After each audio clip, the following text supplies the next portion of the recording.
in for the Honda MVP, Svenskeren. Like, those are big shoes to fill, quite obviously. Zven, as he said, not literally big shoes, but big shoes to fill in Nisqy. And Vulcan, to me, is the most high-profile support in NA right now. I want to see how well he does.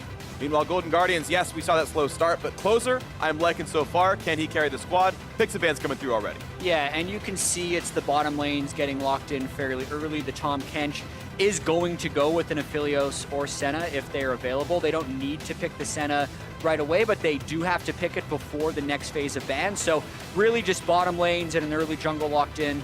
Rek'Sai probably trying to block Blaber's Lee Sin, which is what Blaber played in day one, but still plenty of things available. Wouldn't be too surprised to see a jungle here. And he does Lee Sin anyway. Does it anyway, okay, yeah. The two prime junglers in a Lee Sin Qiyana were banned out, and he goes for his very favorite Lee Sin here. It's going to be exciting. I know when we saw him on the first day, he went for the Rejuve beat start, which is a rare start for the Lee Sin to actually have the chance of going early Tiamat and being a more farm-focused Lee Sin.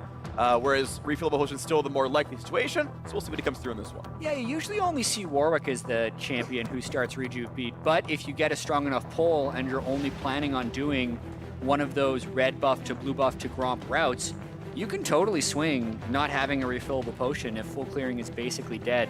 And at least in this week, I do feel like that is the case. I mentioned on the analyst desk the jungle proximity stat, which is the percentage of the early game, 3 to 15 minutes, where you're within 1,500 units of an ally. Last year, that averaged about 40%. Yesterday, it was 51.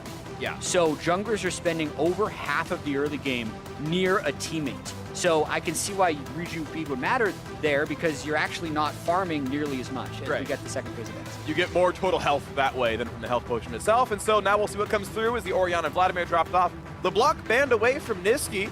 What Goldenglue played yesterday, but he's going to ban that one himself. And one final mid lane ban most likely to come through, as you otherwise have mirrored roles as bot lanes together and junglers are grabbed. So the final solo is going to come through. Gangplank banned off, Cloud9 to pick. And the solo lane counter picks are going to be very important in this one.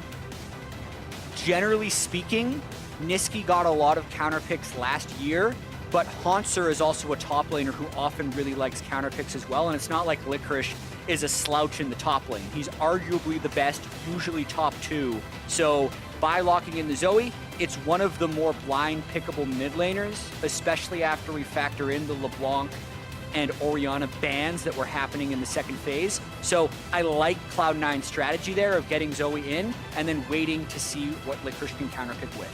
And we continue with more or less assassins. Diana's kind of only halfway there, but certainly an aggressive in-your-face champion for Goldenglue. So starts season out against many people's actual favorite team for the split. C9 is #1 in some people's eyes, and says, yeah, we're going to bring in the Diana. I'm going to keep playing aggressive against some of the very best players in the role, and he's going to try to make that happen for his squad as they need one final pick here for top lane. It's okay, Aatrox. Kind of have to go with a fairly blind pickable top laner in Aatrox. There's no Viper on the other side who's going to play Riven. Camille is one of the counter picks we've seen, though, so nothing is really completely safe top lane. One thing I wanted to point out, though, is we just saw Goldenglue on camera being very vocal after the Diana pick. And kind of thinking about the leadership structure on this team, clearly a lot of, hey, I'm going to play Diana this way. This is what I think will work for us. Yeah. And personally, playing a lot of Senna works very well with melee divers on the team. You're queuing the opponent anyway, it damages and heals in a line, you may as well get a bunch of stuff to be in that line to heal. Yep. So that's the simplest way of looking at it, and Golden Guardians is very all-in, but I don't hate it. A lot of forward motion, a lot of ways to support those champions that come through on that one, and maybe Keith on Tahm Kench can pull him back out.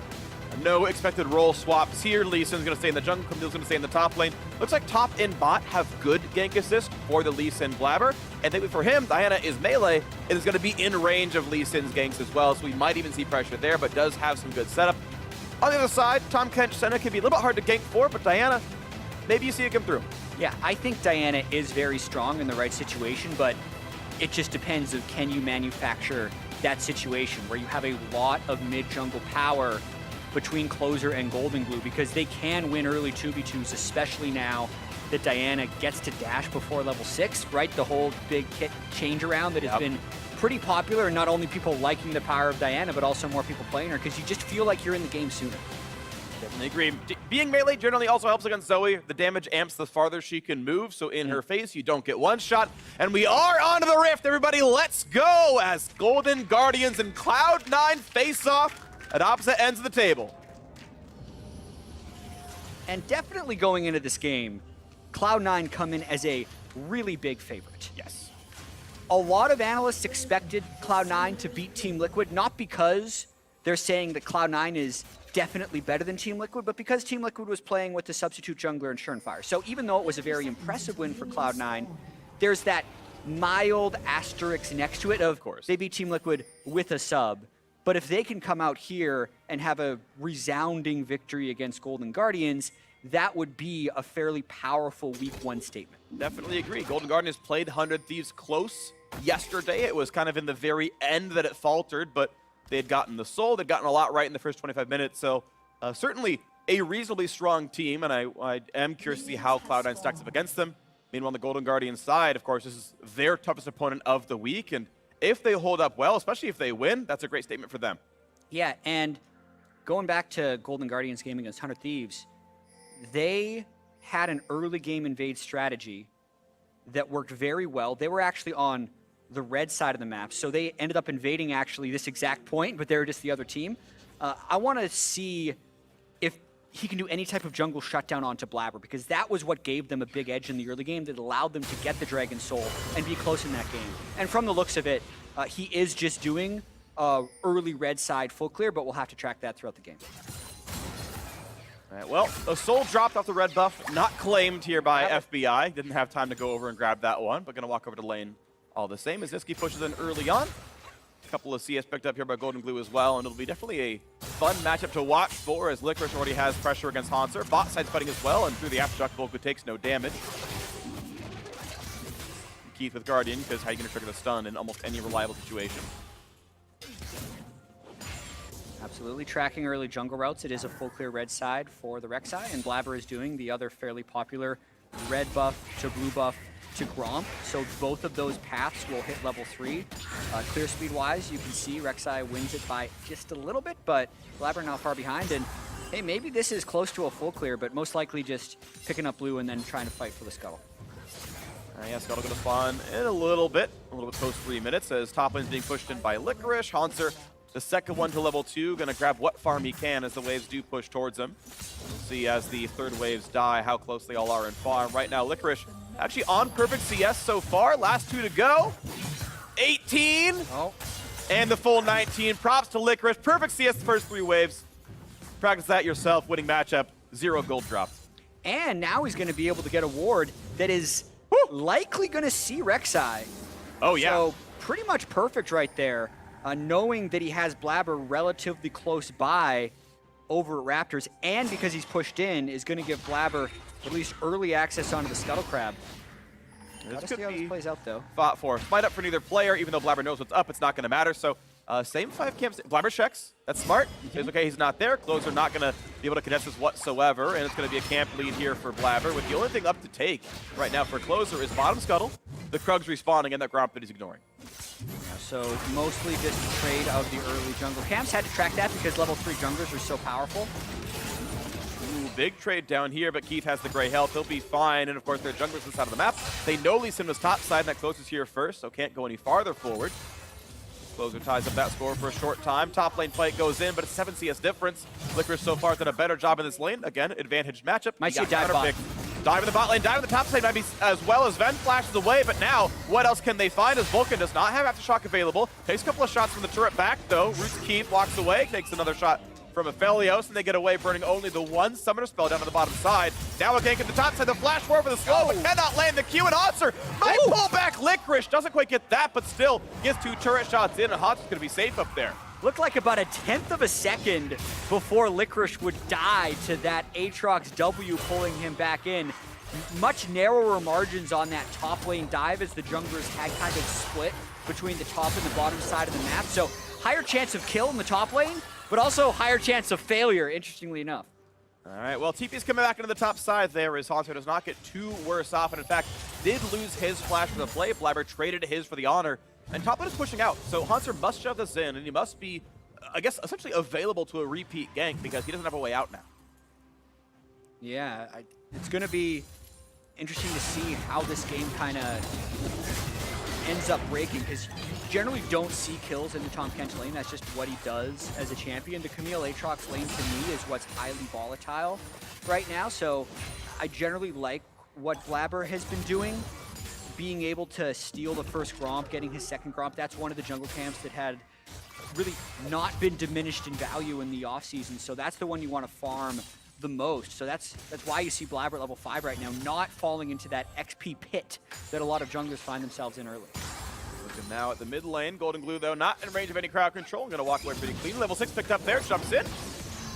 Does land the Drowsy, and the follow-through gonna be there as well. 1/3 HP gone, and now in towards Nisqy. The flash not gonna be found. Can they get the rest of his damage? Burns his own flash, gets a jungler, and Goldenglue has to flash to stay away, just barely stays alive. And look how low the health bar is. Nisqy nearly dropped down. Summoner spell's missing in a lot of places, but Goldenglue can still TP back in.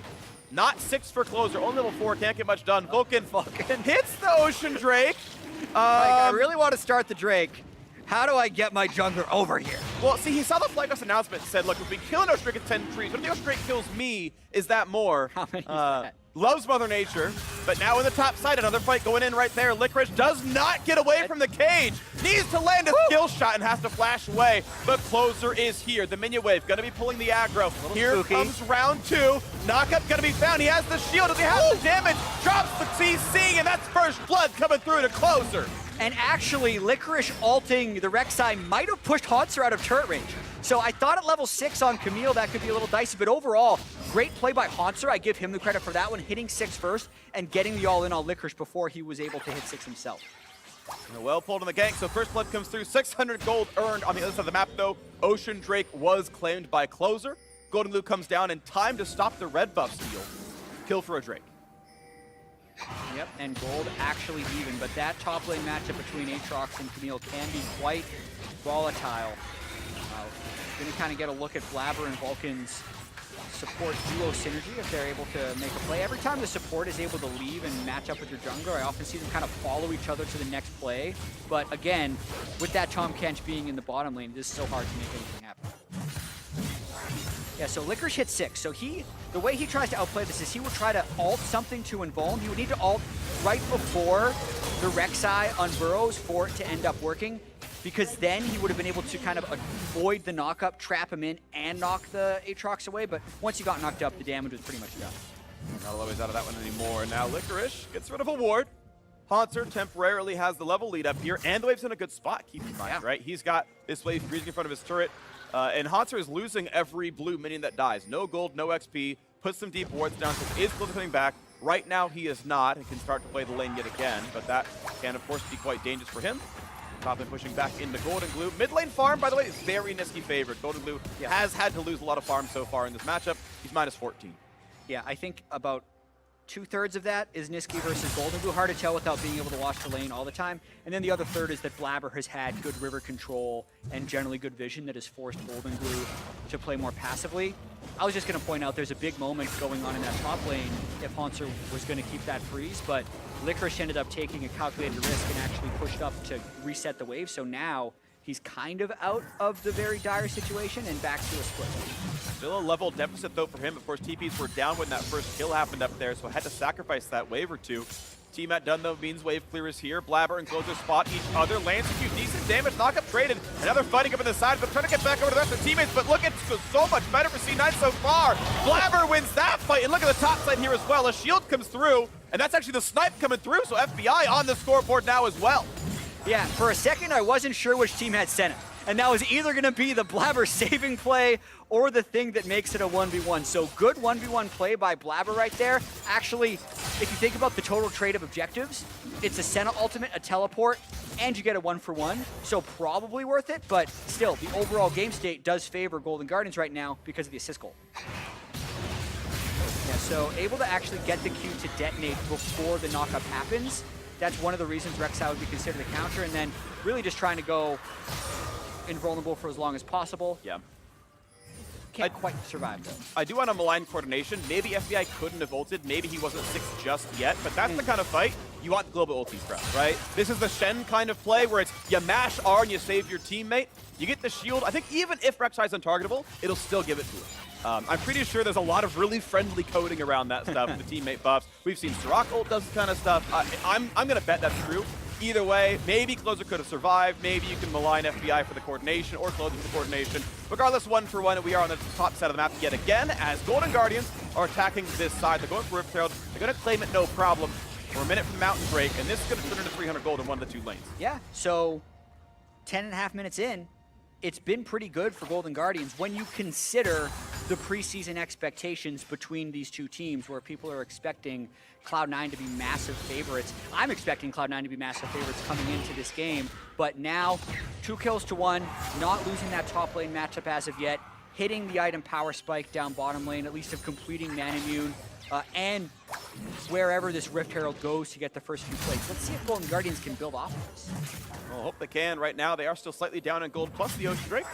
Regen is half decent. I ran the map a little while ago. If you're at about half HP, it roughly doubles your base health regen, is roughly what one Ocean Drake does. It changes based on the champion because your base health, that's roughly the numbers right there. Looking now at the fight up in the top side as Licorice has to run away. Ooh, the flash is going to stop the stun, and now you're running away under turret. They will not get anything more. This will be a pullback, though. This is going to be enough. Huge play from Hauntzer sets it up. Hauntzer and Closer making that top lane work as well. Both of the kills ended up going over to the Rek'Sai. Now Cloud9 would want to match something on the other side of the map, but look, they have 3 people down bot side. There's the Rift Herald summoned up top. That top turret's losing at least 4 plates, you gotta say. TP is available, but can he survive if there's actually a 2v1 there? This is at least the 3rd plate. You probably don't want to TP into that with your whole team showing bottom, so he's gonna TP close to it, and they're gonna try and defend it with Zoe. Okay, so maybe 2v2, 4th plate drops. Licorice comes in time. Doesn't get the gold on killing Rift Herald, but that's still a lot of money cashed in, but that is traded again for the bottom side of the map. Mountain Drake now picked up for Cloud9, bonus armor and MR. Now, there aren't a lot of true tanks in the squad, but now a potential repeat gank to Licorice. More knockup, burns the ult, and it's still gonna be a whole bunch of damage. Heals up. Hauntzer at 5 HP. Close needs to land a Q. Senna gives them the shield. Will they regank? Can they come in? They actually pull back, and Licorice weathers the 1v2. And now Zven is here. Blaber's here. The flash follow. The kick. The red smites the damage. And how does Hauntzer get out? Yeah, the alcove mindset not going to be enough. He's on a ward. Zven grabs the kill, and Cloud9 turn the play around. That's one where FBI really needed to ult earlier. Yeah. Because the dive wouldn't have gone so bad down the stretch, and it did end up as a disaster. You're giving Blaber that very valuable kill XP. That's really the way junglers can stay in the game in the mid to late game. Cloud9 have already kind of sacrificed a little bit to get those 2 Drakes, and they make up what the difference was in the top lane because of this play. So watching it one more time, actually misses the knockup on Rek'Sai. That delays it in the first place. Licorice does play it beautifully, but the Senna ult had been up this whole time, and he thinks, oh, now maybe I should go for it. No, you have to shoot it while he's distracted. Yep. Then he's already dead, but with him not dying to it, it gives time for Blaber to collapse down on the right of the screen, and Zven and Licorice to cut Hauntzer off in the alcoves. Pops the ult, just to make sure. Grabs himself some gold. So now both these bot lane marksmen have been able to actually get topside kills. One to the global, one to teleport. But on the board, all the same. 300 gold difference. Cloud9 still leading, and they still have those first 2 Drakes. We are going to have Cloud Rift here. So if you get the soul, it's a bunch of bonus movement speed, but they're already halfway there. Yeah, and kind of anecdotally, watching these games early, I've seen a good number of teams get the first 2 Drakes, but be down about 1,000 gold, and then they can't contest the 3rd, right? Soul never becomes a big threat for them. This game had the potential to be going that way a little bit more before that top lane game happened. Now, because they've invested in those 2 early Drakes, huge head start to the Dragon Soul, and another thing they kind of have in their back pocket for the late game. Scaling up, Golden going to go for the top side turret. The plates are gone, but first turret gold is still there. Nice news, he picks that one up and pushes the gold lead ahead for Golden Guardians, one of the first times all game. And the kills had otherwise been answered by CS. And Golden also remaining at -18. That where the scoreline was in the mid lane a while ago. Yeah. So he's equalized that lane and now has the side lane pressure. Golden Guardians very clearly have an exciting side lane. They've got a TP mid laner with Conqueror. Should be winning the 1v1s. We're out of ages. He shouldn't be bursted out either. This is going to be a well-scaling Diana. Yeah, and Golden Guardians is completely set up for a good 1-3-1, as you mentioned. Thing that you do to attack a 1-3-1, though, while those two guys are gone, you try and fight them in mid. They find the root, quickly eaten on the side. FBI flash away. Now the re-engage is going to be way too much for Keith. Does not have the way out. Never managed to be able to burn the flash. Drop seed goes. Great play by C9 and a little bit of over-aggression by Golden Guardians. Both side lanes were pushing. Neither of them had their opponent against them. The mid lane needs to know that they need to pull back. That's a split push thing that ends up coming with experience. Cloud9 knew exactly where to attack at the start, get a kill, and probably a little bit of turret damage. FBI multi-chunk out of that turret as well as we land on a single sniper queue. Yeah, right now, global range on that sniper offhand. Really powerful stuff there by the Aphelios. Got a lot of pressure there. Able to sustain back up, though, and Golden Guardian clears the wave, saves the turret. Right now, Goldenglue and Nisqy kind of taking turns trading waves. Goldenglue was hoping maybe he would run forward. I think he was gone. That didn't happen. Stay but equal down there. Now Licorice. Hauntzer. Okay, not much of a fight. Yeah, we'll see if they end up fighting. I think definitely Hauntzer will want to finish Black Cleaver before he goes for another all-in onto Licorice. Just kind of looking at the minimap and seeing what overall vision has been accumulated so far. Hauntzer's down there with basically no vision, so he's just in a farming pattern until it comes back. Nice fuck clear to the one side. Halfway there on the other here for Vulcan with the chain vest in inventory. Upgraded boot's going to delay that pick up overall. But yeah, the dual lanes have gone to mid as is standard for pro play. Mid laners went top laners went bottom. 20 seconds on the Cloud Drake, and the difficulty now is that C9 do not have TPs available on really anyone. Yeah. The top lane really only catchable by Golden Guardians. We'll see if that becomes a pressure point at all. Right now it's not, though. They've all come down to the mid lane anyway. So top lane is languishing despite TP advantage. Big pick in towards Keith, gets the shield, just barely lives, but it's gonna be enough in the end anyway. The kill picked up in the mid lane. Cloud9 continue to get some more kills, pushing forward. They gotta get this turret as well. And it just kind of keeps happening there where Hauntzer or Goldenglue is off on a side wave, whereas C9 had gotten the push earlier and reset to made the next play. Like there is, in a ideal world of split pushing, kind of a your turn, my turn mindset if the side laners aren't actually fighting. And every time it's C9's turn, they know it, and it's almost like Golden Guardians does it. Yeah. So they're in a position that allows C9 to make a play, and that's now 2 rotations in a row of the solo lane pushing the side wave to collapsing mid, where C9 has made something happen. Well done, C9. Turret picked up, kill picked up, and their third Drake in a row.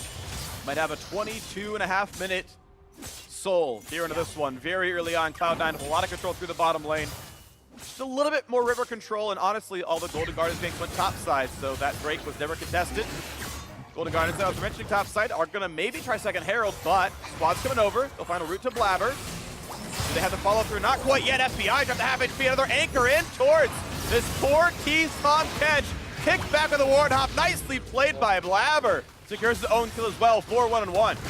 That was actually such a big fight for C9 to be able to win, because if Golden Guardians get that Rift Herald, that allows them to try and break mid lane turret and contest the Dragon Soul. But now that the Rift Herald has actually gone to the other team, they're gonna lose yet another outer turret, likely here in the top lane, and C9 will be set up for success as they go towards the Dragon Soul, whereas that was kind of, in my opinion, gonna be Golden Guardians' last stand, was let's get this Rift Herald, let's get mid, and let's fight over the 4th Drake. And they're gonna run it down towards the top lane tier 2 as well. 3v0 out of 4th, the account Shelly over there. No one's gonna be stopping them just yet. Licorice just easily over the wall, not interrupted in time. Clean disengage, next turret goes down, 3-1 the turret score. Turret answered the bottom side by Hauntzer split push, but the turrets that C9 kills still more valuable. That one's maybe caught as well. That turret gonna do the rest of the damage. 3 turrets picked up in 1 push. Wow, so I thought they're getting 1 with that Rift Herald top. 3 for 1, that's huge. Licorice is also in a pretty safe position, even though Golden Guardians is going for a play over on this side. We've seen a good amount of sloppy League of Legends in the first week free. Yes. But Cloud9, at least from what we've observed, I feel like they looked the best. Dignitas had 2 really good games, but there's a certain crispness with how C9 is playing out this game. Yeah. Even though something went mildly wrong in the top lane for Licorice earlier, right? Like he couldn't quite outplay some of those ganks.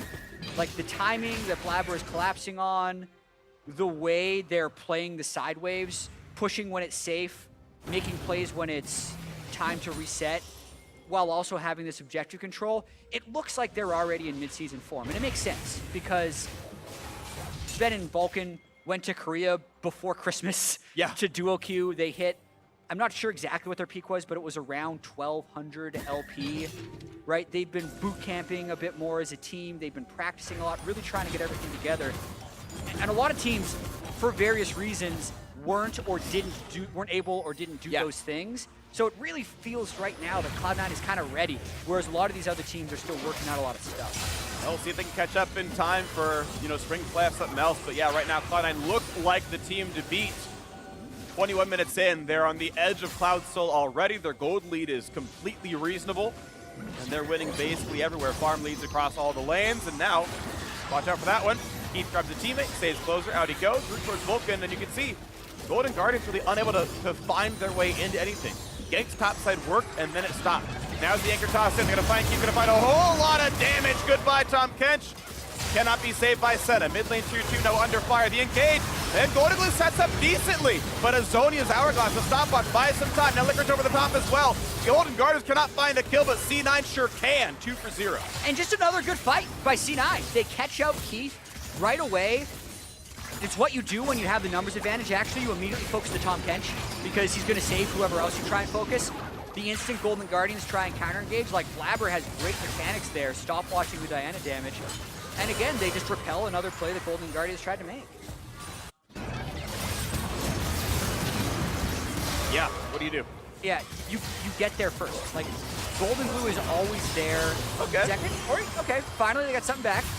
Closer goes Golden, gets shot though, gonna lose a lot of HP, gonna get rooted in place as well. Is their follow-through? Not just quite, but good damage all the same as they can, let's try to clear the waves, and maybe Golden Guardians can try to push, but they're gonna let the wave get killed despite the 5v4.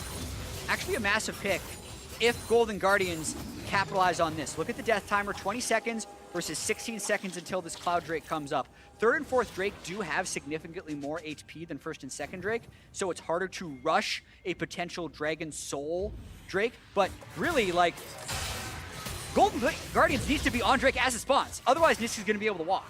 He's gonna start walking right now. Licorice grabs the blue, heads over. Goldenglue had reset, finishes the Gnasher's Tooth, and now they're going for it. And they will have Goldenglue first. They had, I will give them benefit of the doubt, they did have the mid laner there first. If you go forward 5 seconds, Goldenblue's there and Nisqy's not. Cloud9 knows that, and they say, you know what, we will back off. It did look a little weird, but I think Golden Guardians still made the right play. They grabbed the Cloud Drake, but now it's the attempt towards Baron. Now blue took it used. Golden Guardians know what's happening. They gotta get over there though. It's still taking damage. It's really good damage out of Aphelios. Poke's not gonna land for Nisqy. Anchortoss comes forward. Notilus does not find that engage though. And now comes the re-engage 4-target ultimate. Big knock up there. Keith is gonna go down. Flash force to get away. And now Licorice on the side as well. Look for Hauntzer. Gets away from the cage. Now Vulcan in the front line still. They find the route towards Goldenglue. Not a good way out. A double kill for the jungler. But third one picked up as well. Into the back line they go. They are cleaning house with a single death. The Buzz Light Ace is in there for Cloud9. And Baron is there for the taking. What a decisive play there by Cloud9. There's a lot that can go wrong for a team rushing a Baron at 22 minutes, but they immediately pull off the instant they see an opportunity. And as you mentioned, just full ace on a Golden Guardian. 13-5, 5,000 gold lead. They get 6.5 as this one falls. Cloud9, will they wait 6 seconds? Will they stop DPS to give Blaber this buff? Looks like it, yes. Zven stops autoing. 2-1-0. Baron picked up.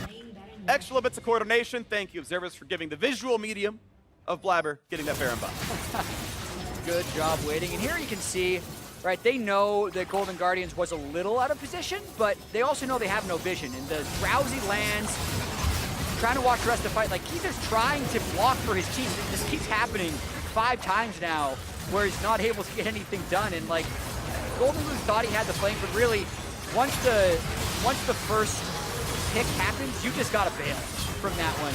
Funneling in after all their cooldowns were down was not going to work for Golden Guardians, and Cloud9, especially with Zven having the flamethrower in that choke point, just totally destroyed them. Perfect positioning for that one. Hauntzer couldn't really join at the beginning as well. Licorice found him out in the side lane, and now it's time for turrets to get dropped. 6-2 in turrets so far. We know top inhibitor is open, but bot lane has gold to be claimed. Still 2 minutes on the Baron power play as they can push in. That's going to be an easy turret kill yet again. The question is, Let's go for it. This is the play. They're really trying to Licorice fight. isn't here right now. This is a small 5v4. If they go fast enough, they're going to try right now. This has to be the play for Golden Guardians. Ult's going to miss for Zven. Vulcan very tanky, gets pulled in but pops the stone plate. He's going to die so slowly. Blaber forced over the wall. This could be a kill, but first Nisqy grabs the kill. Finally, one picked up there for FBI, but a 1-for-1. Only going to stop the bleeding. It's not going to turn the game around. Yeah, there's still a minion wave barely dying in the mid lane, but that was a good play by Golden Guardians. Yes. For sure. Getting the 2 teleports off, getting the 5v4 manufacturing opportunity. Didn't go that great, though. They can do that play once every 5 minutes, and they get a 1-for-1 out of it. So 1-for-1 is good, and considering the game state, when you burn 2 TPs, that's maybe their last chance to make a play.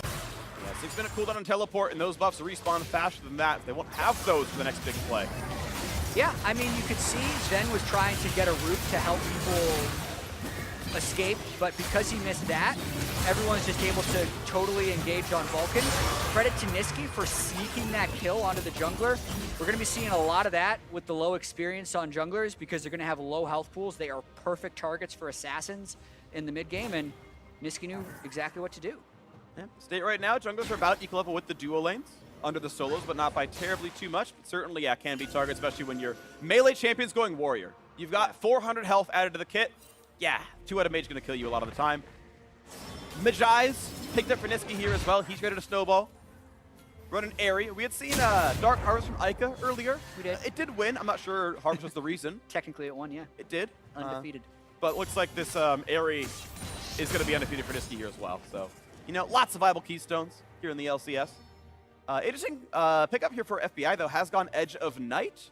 I do think lethality purchases are very good on Senna, and good to see a little bit of variation in terms of what you maybe really want. Right. I'm of the opinion, I probably have some controversial Senna opinions. Cool. In a sense. I think Black Cleaver should be an item people build. I mentioned this during Countdown for people that missed that segment, but it applies 2 stacks on autos and on Q, so it's fairly quick to get nearly full effectiveness out of your Black Cleaver.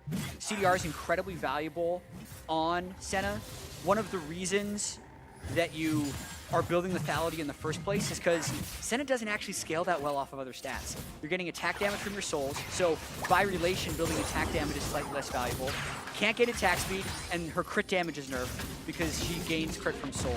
So it's like any type utility or armor pen are kind of the best items. Between Ghostblade and Edge of Night, I just feel like they're both defensive purchases. One is a spell shield, which would be good for avoiding an initial CC. Ghostblade is good because it increases your mobility, so I'm, as far as the build's pros are going, totally fine with that. But I do want to see a Black Cleaver one of these days. Maybe one day. Maybe we'll see it come right now, but not yet. Of course, right now we're going to see the rapid fire cannon come out, increase the targeting range, the auto attack, increase the targeting range of the Q. Soul is grabbed. Cloud9 gets that one 28 minutes in. Of course, they got one break taken away from them. But this time around, they're going to grab that one. Movement speed added, and they're ready to go in about a minute and a half when the Baron respawns here as well. Yeah. I feel like this is potentially the weakest soul buff, although all of them are still relatively powerful. Zoe's able to proc this very frequently to become, you know, even more annoying. But overall, just if C9 gets a fight, they're going to be able to run down Golden Guardians and finish it. Yeah, I think a lot of the power of Cloud Soul is really just the 10% move speed all the time. Yeah. I think people tunnel on like the, well, when Zoe ults, she doesn't need to move. It's like, no. Yeah. She's 10% faster all the time. Rotations, chase people down, ganks, getting away from ganks. Rotations, which I said twice now, but it's not important. That's just very good all the time. 10% more to move speed, a really big deal there. It's worth almost 40 move speed in all points in time. We're going to see now as they can push into the bottom side. Licorice kites away, doesn't get caught up too much, and they know it's a 4v3 on the other side of the map. And so Cloud9 run on forward. Vulcan anchors forward, looks for a play, looks for an ult, can't find someone, but it's okay. The mid way's being pushed in, and until the recalls come through, it's a 3-turret pickup. Extra turret comes down. Yep. Ult comes in for very little on the Zven. Blaber's here as well, has to be careful. Big root comes across, but there's no follow-up just yet. Poke comes in, turret nearly drops. They get that kill on the bottom side, though. They stayed for the tower dive. They stay with 3 on defense, and it works out for Golden Guardians. That's a nice play. They get bot lane tier 2 and a kill and some map control. Nice job by Golden Guardians. They need these 2 solo lane melees to be able to make these plays throughout the game. Good defense right there. Like, it felt like Cloud9 was basically just waiting for Baron to spawn. They're This going is so for crucial. now. He's gonna catch Nisqy. Wasn't found by that blue trinket. Kites away. Stopwatch burn. This could be a 5v4. Can the team jump in time? And no. Goldenglue picked off. Now Vulcan buying a lot of time for Hauntzer to not get away. As here comes Zven with a ton of damage. And it's a 2-for-0 traded back. The rest of Golden Guardians, despite having a Tahm Kench, could not rejoin in time. Yeah, they couldn't rejoin, and they couldn't go for Baron because Senna can't kill Baron that quickly. So while the one play was good for Golden Guardians to get the pick, because Cloud9 was able to run them down, now they get first try at what will be a 5-man Baron. Gotta say, nice outplay by Nisqy, because that 1v1 looked a little bit tight, but with the stopwatch used, got his time over, got his team over, and now Closer is surrounded. He's sleeping on the job. He's trying to run away. It's probably not gonna be enough. Wind skill coming through. You know what's gonna happen. I don't see this guy getting away ever. Crawling as much as he can. There you go. Licorice grabs the kill. 20 golden. Triumph. Onto the Baron they go. 5v4, no jungler. Actually, 5v3, no jungler and no top. Yeah, mostly at this point, it's desperation plays by Golden Guardians. Closer was just trying to hope he could hide and go for some type of miracle steal. Diligent play by C9 is what runs him down. 17-7. Yeah, I mean, watch this one more time. It's just like Licorice does get over-aggressive, and Goldenglue is there the whole time. Lands his R, gets the root, and then really, Hauntzer just able to Aatrox him the rest of the way. 900 gold for the shutdown. It's pretty nice. Licorice like, yeah, Diana was there. Okay, you got me. I'm sorry, guys. But hey, you got the follow through from the squad. Half HP on Nisqy from Q Auto, right? That is the power of Duskblade RFC. Keep in mind that all energized items have 120 flat damage added on first hit, so you really do get that big chunk in the first auto to poke people down. And that's enough poke to slow down the push. Inhibitor's still gone, right? It's still a whole ton of map control. But hey, you can chunk people once in a while. Yeah. Little surprised that this game hasn't been ended by Cloud9 yet.